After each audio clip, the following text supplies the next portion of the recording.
राम राम दोस्तों, मैं आपकी प्यारी दुलारी चुगल किशोरी। कैसे हैं आप लोग? हम तो बिल्कुल ठीक हैं और जिसका सभी को इंतज़ार था ना, वो घड़ी भी आ चुकी है।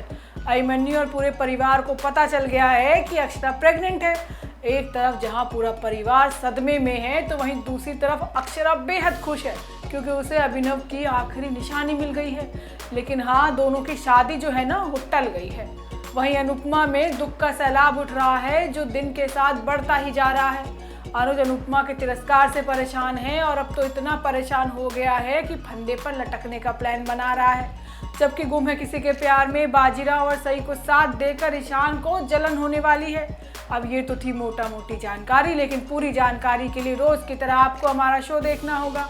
तो चलिए पहले अनुपमा के घर चलते हैं और जानते हैं कि वहाँ पर कुछ गम कम हुआ भी है या नहीं। अनुपमा में दिन भले ही बीत रहे हैं, लेकिन गम किसी का कम नहीं हो रहा। अनुपमा और बाकी सभी लोग समर को याद कर रहे हैं, तो अनुज अनुपमा के बोल के लिए तरस रहा है। अनुपमा ने तो अनुज से कन्नी सी ही काट ली है, उसे बात तक नहीं कर रही।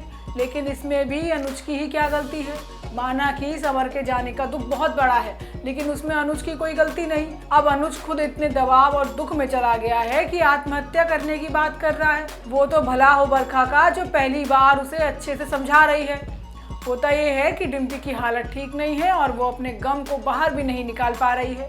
अनुपमा डिम्पी को खाना खिलाने की कोशिश करती है, लेकिन डिम्पी की तो हालत ही नहीं है कि वो खाना भी खा सके। वो सिर्फ समर के कपड़ों को हाथ में लेकर उसे याद करती रहती है। अनुपमा से डिम्पी का दुख नहीं देखा जा रहा। वहीं दूसरी तरफ वनराज भी अपनी बेटे की चिता को आग देने के बाद बिल्कुल टूट सा गया है। काव्या वनराज को संभालने की कोशिश करती है, लेकिन वनराज कहता है कि यकीन नहीं हो रहा कि समर हमारे बीच नहीं है। जब भी ये बात याद आती है तो दिल चिर सा जाता है। काव्या वनराज का दुख कम करने के लिए समर का मास्क पहन कर आती है और कहती है कि तुम्हारे मन के अंदर जो भी है ना, वो कह डालो। सबसे पहले वनराज समर से माफ़ी मांगता है कि वो उससे कभी भी प्यार से गले नहीं लगा पाया।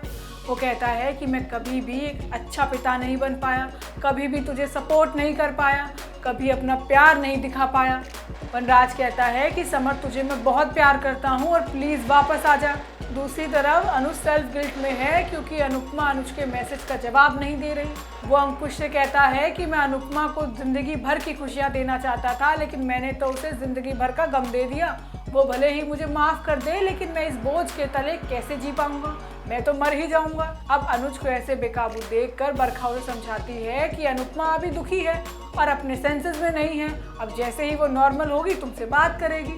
अनुज अगले ही दिन अनुपमा से मिलने के लिए पहुंच जाता है, लेकिन अनुपमा अनुज से मुंह फेर लेती है। अनुज के लिए अनुपमा का तिरस्कार सहना भाई बहुत मुश्किल हो रहा है और अब लग रहा है कि वो कोई गलत कदम ना उठा ले। वहीं ये रिश्ता क्या कहलाता है में ऐसा खेल चल रहा है कि अब अगले एपिसोड तक का इंतजार करने का सब्र नहीं हो रहा। अभिमन्यु क्या फैसला लेगा, मंजरी क्या करेगी, और अब मुस्कान को भी कारण मिल गया है शादी के कुंड को ठंडा करने का। हमारा मतलब है कि शादी तोड़ने का।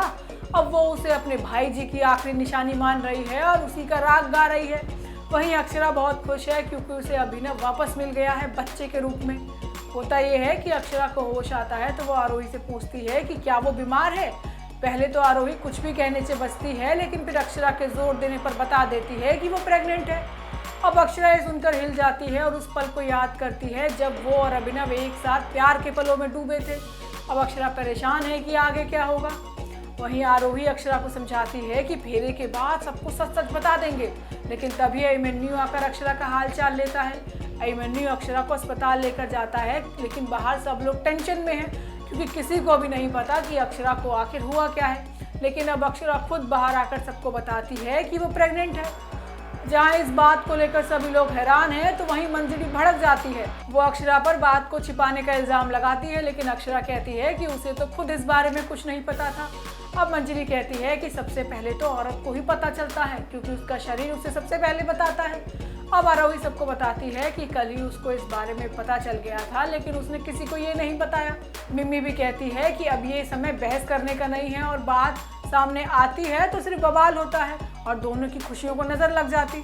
अब मंजरी और मुस्कान दोनों ही शादी के खिलाफ है, लेकिन अभिमन्यु भी शादी करने से मना कर देगा क्योंकि अभी अक्षरा की तबीयत बहुत ख़राब है। वहीं दूसरी तरफ अक्षरा खुश है कि वो अभिनव के बच्चे की मां बनने वाली है। वो अभिनव की तस्वीर से बात करती है और कहती है कि आपको तो लड़की चाहिए थी, इस बार लड़की ही होगी।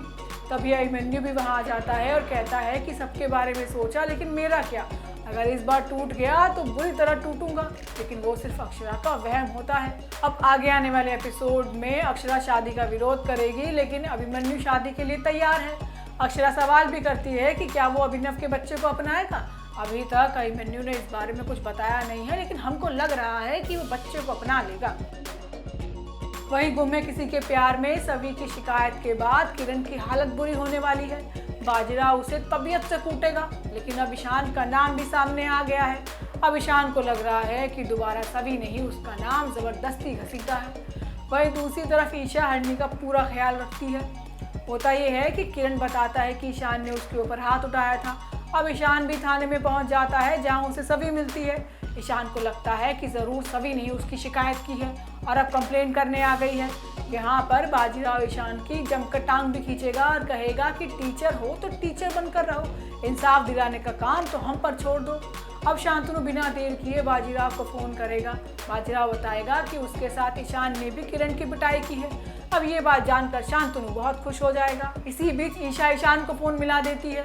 फ़ोन पर ईशा ईशान से माफ़ी मांगने के लिए कहेगी सभी से। ईशा कहेगी कि ईशान ने सभी का दिल दुखाया है। इसके बाद सभी हरणी को घर लेकर पहुंच जाती है, जहां ईशा एक माँ की तरह हरणी का ध्यान रखती है। अब ईशान ने ठान लिया है कि वो किसी भी हाल में सभी को जाने नहीं देगा, इसलिए अगले ही दिन फूल और वो कहते हैं ना गुड्डी के बाल लेकर उसको मनाने के लिए पहुंच जाएगा। अब देखना होगा कि सभी अपना फैसला बदलेगी भी या नहीं। तो दोस्तों, ये तो थी आज की तीनों सीरियल की पूरी जानकारी। आपको हमारा शो कैसा लगा हमें लाइक कमेंट करके ज़रूर बताइएगा। और अगर आपने हमारे चैनल को सब्सक्राइब नहीं किया है ना, तो याद से वो अभी कर लीजिएगा। आपसे कल फिर इसी समय मिलने आएंगे हम। राम राम।